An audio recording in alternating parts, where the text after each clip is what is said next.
ಎಲ್ಲರಿಗೂ ನಮಸ್ಕಾರ. ನನ್ನ ಹೆಸರು ಪೂರ್ಣಚ್ಚ ಅಂತ. ನಾನು ಸಾಮಾನ್ಯ ಈ ಪ್ಲಾಂಟೇಷನ್ ಇಂಡಸ್ಟ್ರಿ ಅಂತ ಕರೆಯೋದಾದರೆ ಪ್ಲಾಂಟೇಷನ್ ಇಂಡಸ್ಟ್ರಿಯಿಂದ ಸುಮಾರು 30 ವರ್ಷಗಳ ಒಡನಾಟ ಇದೆ. ಸೊ ಈ 30 ವರ್ಷದ ಒಡನಾಟದಲ್ಲಿ ನನಗೆ ಕಾಫಿ, ಕಾಳುಮೆಣಸು ಮತ್ತು ಏಲಕ್ಕಿ, ವೆನಿಲ್ಲಾ ಮತ್ತು ಇದನ್ನೆಲ್ಲ ಬೆಳೆದು ನನಗೆ ಸ್ವಲ್ಪ ಮಟ್ಟಿಗೆ ಎಕ್ಸ್ಪೀರಿಯೆನ್ಸ್ ಇದೆ. ಸೊ ಇದರಲ್ಲಿ ಕಾಫಿ ಮತ್ತು ಕಾಳುಮೆಣಸಿನಲ್ಲಿ ಹಲವಾರು ಪ್ರಾಬ್ಲಮ್ಗಳನ್ನ ಈ 30 ವರ್ಷದಲ್ಲಿ ನೋಡಿದ್ರಿಂದಾಗಿ ಈ ಮೆಣಸಿನ ಬಗ್ಗೆ ಮತ್ತು ಕಾಫಿಯ ಬಗ್ಗೆ ಯಾವುದಾದ್ರೂ ಒಂದು ಹೊಸ ವಿಧಾನಗಳನ್ನ ಮಾಡಿ ಈ ಕೆಲಸದಲ್ಲಿ ಆಳುಗಳಿಗೆ ಮತ್ತು ಈ ಪ್ರಾಬ್ಲಮ್ಗಳನ್ನ ಸ್ವಲ್ಪ ಕಮ್ಮಿ ಮಾಡುವ ಒಂದು ನಿಟ್ಟಿನಲ್ಲಿ ಸ್ವಲ್ಪ ಹೊಸ ವಿಧಾನಗಳನ್ನು ನಾವು ಡೆವಲಪ್ ಮಾಡ್ತಾಯಿದ್ದೇವೆ. ಈ ವಿಧಾನಗಳಲ್ಲಿ ನಮ್ಮ ಕಾಳುಮೆಣಸಿನಲ್ಲಿ ವಾಲ್ಪೇಪರ್ ಅಥವಾ ಹೆಡ್ಜ್ರೋ ಮೆಥಡ್ ಎಂದು ಕರೆಯುವ ಒಂದು ಮೆಥಡ್ ಕೂಡ ಹೊಸ ವಿಧಾನದಾಗಿದೆ. ಸೊ ಈ ವಾಲ್ಪೇಪರ್ ಮೆಥಡನ್ನ ಇವಾಗ ನಾವು ಸುಮಾರು 5-6 ವರ್ಷಗಳಿಂದ ಡೆವಲಪ್ ಮಾಡ್ತಾಯಿದ್ದೇವೆ. ಇವಾಗ ಇಲ್ಲಿ ನೋಡ್ಬೋದು, ಇದು ವಾಲ್ಪೇಪರ್. ಸೊ ವಾಲ್ಪೇಪರ್ ಅಂತ ಏಕೆ ಹೆಸರಿಟ್ಟಿದ್ದೇವೆ ಅಂತ ಹೇಳಿದರೆ, ಇದು ಒಂದು ಗಿಡದಿಂದ ಇನ್ನೊಂದು ಗಿಡಕ್ಕೆ ಹತ್ತಿರದಾಗಿ ನೆಟ್ಟಿರೋದು, ಮತ್ತು ಇದು ಬೆಳೆದಾಗಿ ಗಿಡಗಳು ಒಂದಕ್ಕೊಂದು ಕೂಡಿಕೊಂಡು ವಾಲ್ ಥರ ಕಾಂಪೌಂಡ್ ವಾಲ್ ಥರ ಕಾಣೋದ್ರಿಂದ ಇದು ವಾಲ್ಪೇಪರ್ ಅಂತ ಇದಕ್ಕೆ ಹೆಸರಿಟ್ಟಿದ್ದೇವೆ.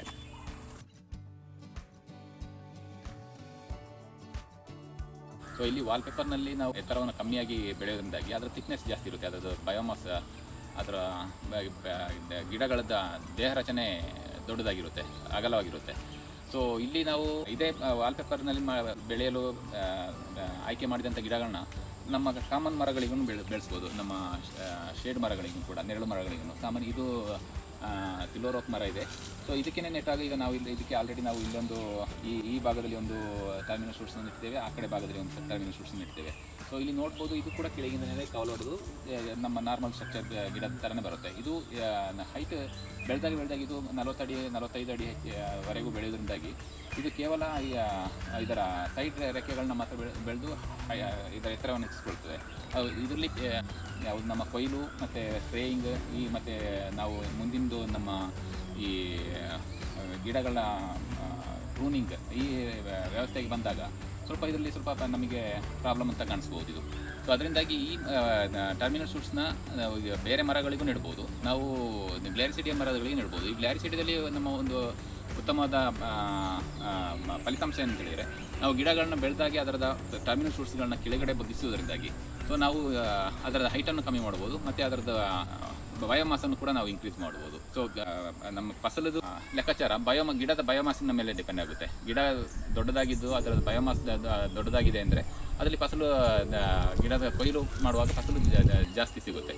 ಸೊ ಮತ್ತು ಇನ್ನೊಂದು ಇದರಲ್ಲಿ ಗಮನಿಸಬೇಕಾದ ವಿಚಾರ ಅಂದರೆ, ನಾವು ಗಿಡಗಳ ಡಿಸ್ಟೆನ್ಸ್ ನಾವು ಹೈಟಿದ ಮೇಲೆ ಡಿಪೆಂಡ್ ಆಗುತ್ತೆ. ನಾವು ಜಾಸ್ತಿ ಹೈಟ್, ನಾವು 10-15 ಅಡಿ ಜಾಸ್ತಿ ಹೈಟ್ ಬೆಳೆದಾಗ, ಗಿಡಗಳ ಹೈಟನ್ನು ನಾವು ಎತ್ತರವನ್ನು ಹೆಚ್ಚಿಸಿಕೊಂಡಾಗ ನಾವು ಗ್ಯಾಪ್ ಜಾಸ್ತಿ ಕೊಡಬೇಕಾಗ್ತದೆ. ನಾವು ಪ್ರಾಬಬ್ಲಿ 5 ಅಡಿ, 6 ಅಡಿ, 8 ಅಡಿ ಹೀಗೆ ನಾವು ಇನ್ಕ್ರೀಸ್ ಮಾಡಬೇಕಾಗ್ತದೆ.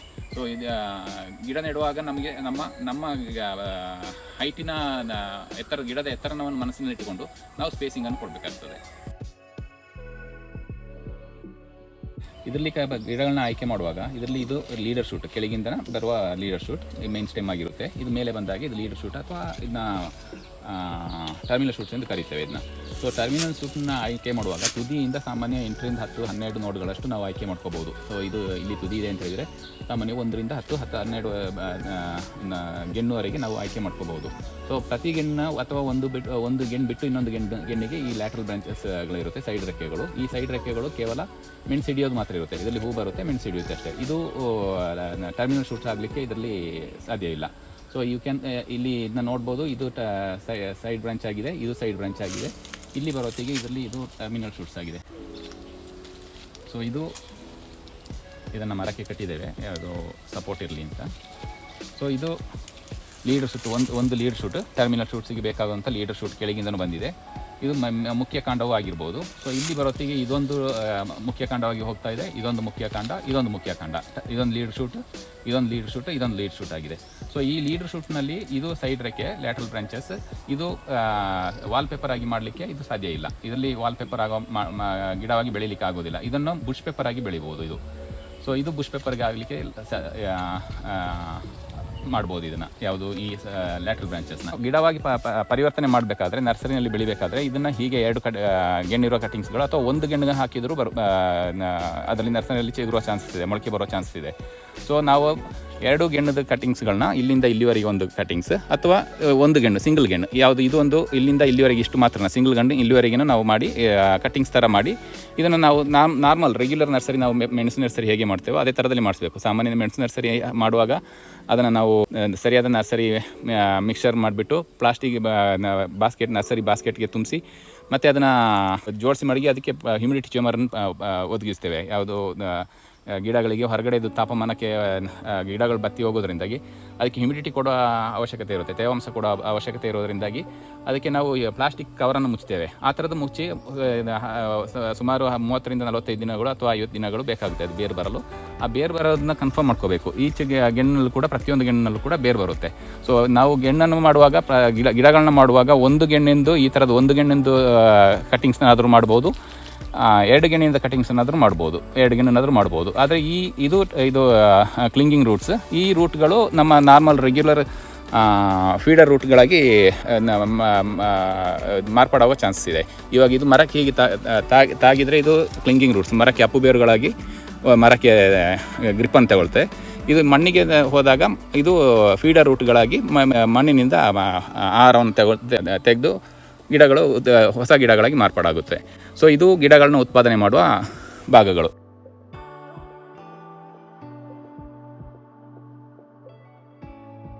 ಸೊ ಇಲ್ಲಿ ಯಾವುದೇ ವೆರೈಟಿಗಳನ್ನ ಪನ್ನೀರ್ 1 ಆಗಿರ್ಬೋದು, ತೇವಮ್ ಆಗಿರ್ಬೋದು, ತೆಕ್ಕನ್ ಆಗಿರ್ಬೋದು, ಅಥವಾ ಪನ್ನೀರ್ 5 ಅಥವಾ ಪನ್ನೀರ್ ಯಾವುದೇ ವೆರೈಟಿಗಳನ್ನ ನಾವು ಟರ್ಮಿನಲ್ ಫ್ರೂಟ್ಸ್ನ ನಾವು ವಾಲ್ಪೇಪರ್ ಆಗಿ ಬೆಳೀಲಿಕ್ಕೆ ಆಯ್ಕೆ ಮಾಡ್ಕೋಬೋದು. ಆದರೆ ಅದರ ಬೆಳೆಗಳದ್ದು ಇದಕ್ಕೆ ಬಂದಾಗ ಬಾಡಿ ಡೆನ್ಸಿಟಿಗೆ ಬಂದಾಗ ಪನ್ನೀರ್ 1 ಅದರದ್ದು ಬಯೋಮಾಸ್ ಅಥವಾ ಅದರದ್ದು ಗ್ರೋತ್ ವಿಗರಸ್ ಆಗಿ ಬರೋದರಿಂದಾಗಿ ಸೊ ನಾವು ಇಲ್ಲಿ ಹೆಚ್ಚಿನ ಒಂದು ಫಲಿತಾಂಶವನ್ನು ಪನ್ನೀರ್ 1ನಲ್ಲಿ ಕಾಣ್ಬೋದು. ಬೇರೆ ಬಳ್ಳಿಗಳು ಸೂಕ್ತವಾಗಿದೆ, ಆದರೆ ಪನ್ನೀರ್ 1 ಇಲ್ಲಿವರೆಗೆ ಬಂದ ಬಳ್ಳಿಗಳಲ್ಲಿ ಪನ್ನೀರ್ 1 ಅದರದ್ದು ಬಯೋಮಾಸ್ ಚೆನ್ನಾಗಿರೋದ್ರಿಂದಾಗಿ ವಿಗರಸ್ ಗ್ರೋತ್ ಅಥವಾ ಅದರದ್ದು